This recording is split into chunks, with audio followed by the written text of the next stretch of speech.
So we're starting to make Achari chicken biryani. So for making the Achari base, I'm adding mustard oil. So once the mustard oil starts smoking, we'll be adding the pickling spices. That's a panch foran. You have cumin, fennel, mustard, methi seeds and kalonji. So equal amount you can take.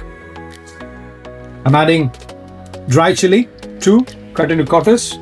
And I'm adding some ginger garlic paste mixed with water so it doesn't burn.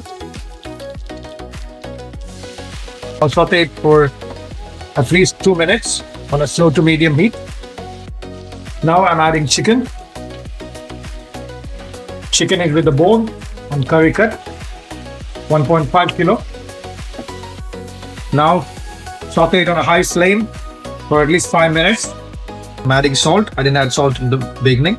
Adding teaspoon of turmeric,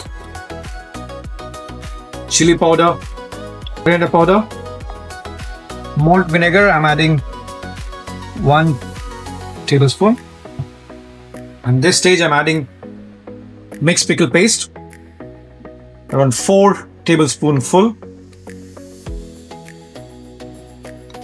You can add onion tomato masala. We're adding 4 tablespoons.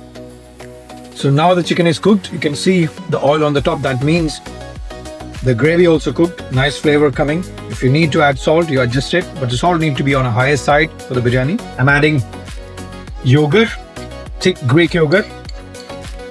Cook it for another 5 minutes. I'm adding green chili, slit into half, 2 to 3 green chilies, fried brown onions, 1 handful, and 2 tablespoons of ghee. Now I'm adding the rice. Just spread it on the top. In the description, there is a link how to make the pulao rice. You can follow that.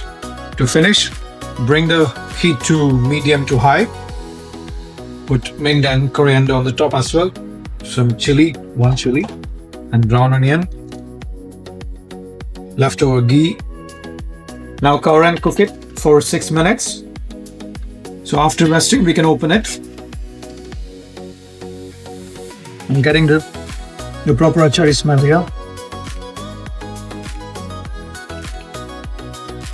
So once you garnish with and finish with some brown onion, you can add some ginger julienne as well. But this is good enough. Keep it simple.